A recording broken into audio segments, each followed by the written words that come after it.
విజయనగరం జిల్లాలో ఉపాధి హామీ పథకం అటకెక్కింది.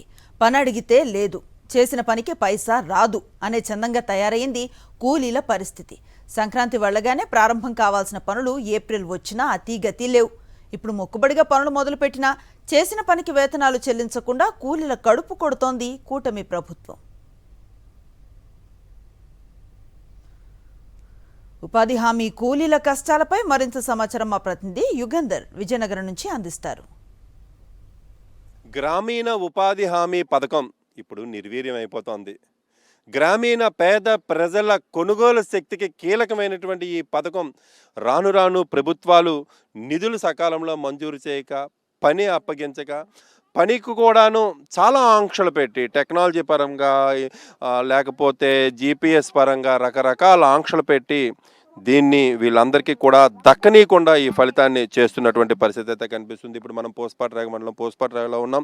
ఇక్కడ ఉన్నటువంటి ఉపాధి హామీ వాళ్ళతో కార్మికులతో మాట్లాడతాం. చెప్పయ్యా, అసలు ఏంటి పరిస్థితి? మీకు ఈ పనులు ప్రారంభించినప్పటి నుంచి కూల్ ఇస్తున్నారా లేదా ఏంటి? మీకు ఇప్పుడైతే మేమైతే 4 వారాలు అయిందండి. ఇప్పటికైతే మాకు డబ్బులు అయితే పడలేదు. ఇక్కడ కానించి మాకు డబ్బులు అయితే ఎంత పడతాయో మాకు తెలియదు.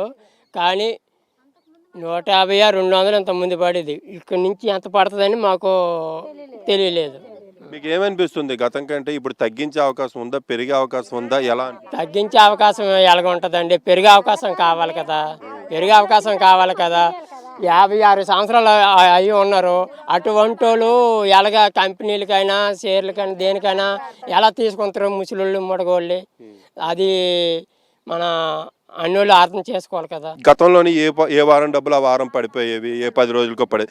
ఇప్పుడు చూస్తే ఎన్నాళ్ళ నుంచి మీకు డబ్బులు పడట్లేదు? మీకు ఏమనిపిస్తుంది? ఇదిగోండి 4 వారాలు, ఇవి 4 వారాలు అండి డబ్బులు పడలేదండి. మరి ఎంత వస్తుందండి మాకు తెలదండి. మాకు తెలదండి ఎంత వస్తుందండి, మాకు తెలదండి. మరి ఇక్కడ మరి ఏం చెయ్యాలి? ఏంటమ్మా కూలి పరిస్థితి ఏంటి? ఇస్తున్నారా లేదా? ఏమంటున్నారు? దీని గురించి మీకు ఎవరైనా అధికారులు ఇప్పుడు వస్తాయి అప్పుడు వస్తాయి అని చెప్పారా? అలాగేం చెప్పలేదండి మాకు. ఎప్పుడు వస్తాయి కూడా ఎప్పుడు వస్తలేదు చెప్పలేదు.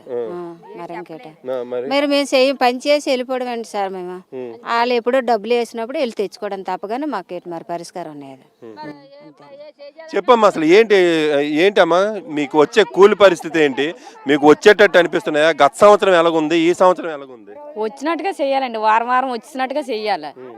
ఎప్పుడు ఎన్నాళ్ళంతా ఎప్పుడో వచ్చి తీసుకుంటారు. ఇప్పుడు అలా కాదు, వారం అయిపోతాడు వారం ఇచ్చేయాలండి డబ్బులు. అలాగే ఇస్తే బతుకుతాం. కానీ ఒక కూలి నాలి చేసుకునే వాళ్ళు ఎలా బతుకుతాం?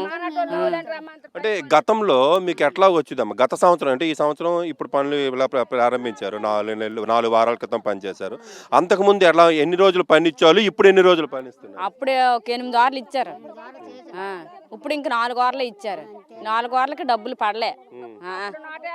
ఎప్పుడు పడతాయో మాకు తెలియదు. మరి 4 వారాలు మరి ఏం తిని బతుకుతాము? మరి ఈ కూలి మళ్ళీ కదా బతకాలా? అంతే. తీసుకున్నట్టయితే ఈ ఏడాది గతంలోనైతే 100 రోజులకి ఉపాధి హామీ పని తప్పనిసరి చేశారు. తర్వాత 120 రోజులు అన్నారు. ఇప్పుడు చూసినట్టయితే 30 రోజులు కూడా పని ఇవ్వనటువంటి పరిస్థితి అయితే కనిపిస్తుంది.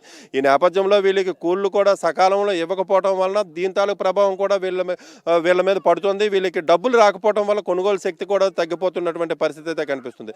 మొత్తంగా వీళ్ళ అంతా కూడా మన దగ్గర ఉన్నటువంటి వాళ్ళంతా 45 నుంచి 60 సంవత్సరాల వయసు ఉన్నటువంటి వాళ్ళు ఉన్నారు. వీళ్ళ మిగతా ఉపాధి పనులకు ఏం పోలేరు. వీళ్ళు భవన నిర్మాణ పనులకు కానీ లేకపోతే పరిశ్రమల్లో పనులకు కానీ వెళ్ళలేనటువంటి పరిస్థితి ఉంటుంది. ఈ వయసు వాళ్ళందరికీ కూడా ప్రభుత్వం ఇచ్చినటువంటి ఈ పథకం మాత్రమే వీళ్ళంటి కుటుంబాన్ని పోషించుకోవడానికి వీలయ్యేది. ఇప్పుడు అటువంటి పరిస్థితి లేకపోయినటువంటి పరిస్థితి కనిపిస్తుంది. వీడియో దృష్టి ఈశ్వర్తో యుగంధర్, సాక్షి టీవీ, విజయనగరం నుండి.